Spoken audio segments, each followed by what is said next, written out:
One of my favourite albums, like you do, you've obviously got like serious chops on it, but it was the album that you did, the trio album with Steve Smith and Scott Henderson. Yeah. That's one of my favourite albums that you played on. I absolutely loved it because there was the chops, but there was just some killing bass playing on there as well. Thank you.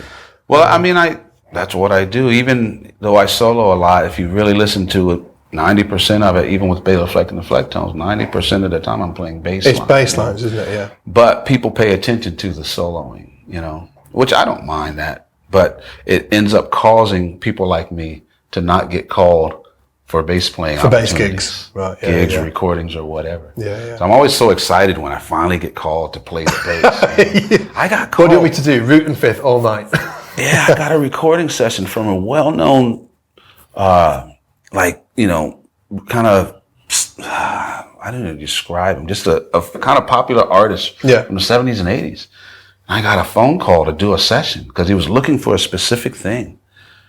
And I asked the guy on the phone, I was like, what does he want, a solo? He's like, no solo. I was like, really? It's the same thing with this great singer I like, a woman named India Ari. Oh, yeah. I got called to do a song for her. Oh, really? Wicked. And the producer just wanted the connection between this drummer and me. Right, okay, yeah. I was like, and I knew this producer. I was like, no solo? No solo.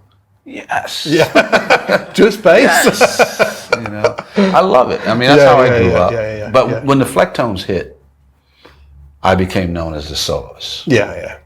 Because all of a sudden now I had a worldwide audience. Yeah. I was in Bass Player magazine 3 years straight on the back cover with this company. And I became known for that. And there's a blessing and a curse. I have a career because of it. Yeah. But there's a lot of opportunities I don't get because of it. Yeah. So I like to just send that out to all of us chopsters. Yeah. That even more than we show the chops, we need to show that we can play bass. Yeah. That we can support, that we can listen, that we know how to play behind a singer. We need to know how to do that. So I love players like listening to Pino Palladino, and some of these newer guys that are doing the work now that some of the older guys like Bob Babbitt and Chuck Rainey and Jamerson. There's a whole newer batch of people, Lee Sklar and Pino and their guys and Daryl Jones and Marcus. There's people that everybody wants. Like Marcus. Marcus has more chops than most of us get to see. Really? But he's smart about it. He's smart about it. Marcus will take a solo and it's built around the bass line. Yeah.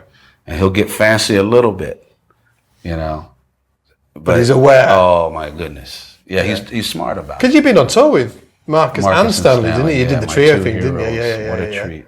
Man, was that strange when you actually initially hooked up? Yeah. And was it one of you guys that initiated it, or was it a sort of like an outside force that thought you guys needed to hook up? It was the outside force that finally solidified it. Yeah. But I had been dropping these hints with Marcus and Stanley. Because when I saw Paco de Lucia, John McLaughlin, Al Di Meola do that trio, I was like, I want to do that with bass players. Yeah.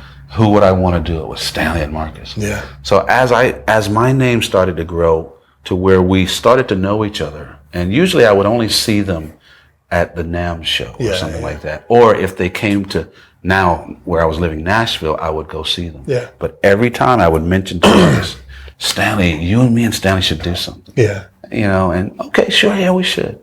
I'd see Stanley, Marcus, you and me, we should do something. Okay. That would happen a lot. But it wasn't until Bass Player magazine in the U.S. was going to give Stanley a Lifetime Achievement Award. Yeah. And for some reason, they asked Marcus and me to present the award to him.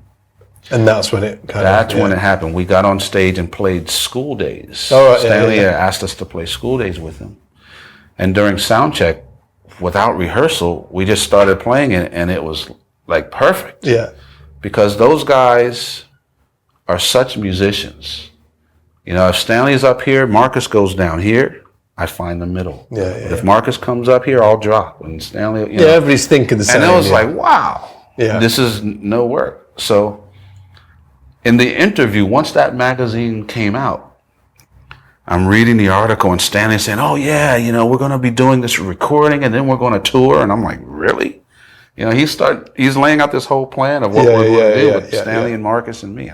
I called him. I said, "Are you really? Is this happening?" Yeah. Like, yeah, let's do it. So